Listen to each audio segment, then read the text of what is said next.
இட்லி, தோசை, சாம்பார், இதை தாண்டி நம்ம தமிழ் பாரம்பரியத்துல எத்தனையோ பொக்கிஷங்கள் மறைஞ்சிருக்கு தெரியுமா? அப்படிப்பட்ட 20 வகையான உணவுகளையும் அதன் அரிய நன்மைகளையும் பார்க்கலாம் வாங்க. பருத்திப்பால் சளி இருமல் நீக்கும். உளுந்து களி எலும்புகளுக்கு பலம்.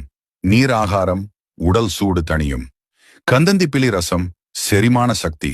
தூதுவளை ரசம் ஆஸ்துமா சளிக்கு மருந்து. முடக்கத்தான் தோசை மூட்டு வலி தீர்க்கும். கூட்டாஞ்சோறு பல காய் சத்துக்கள். அக்கார வடிசல் உடனடி ஆற்றல். கவன் அரிசி அல்வா உயர் ஆன்டி ஆக்சிடென்ட். மணத்தக்காளி வற்றல் வாய்ப்புண் வயிற்றுப்புண் ஆறும். வரகு பொங்கல் சர்க்கரை நோய்க்கு நல்லது. தினை பாயாசம் உயர் புரதச்சத்து.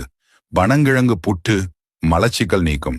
சுக்கு மல்லி காஃபி தலைவலிக்கு நிவாரணம். இஞ்சி முரப்பா பசியை தூண்டும். ஆவாரம்பூ டீ சருமப் பொலிவு. திரட்டுப்பால் உடனடி புத்துணர்ச்சி.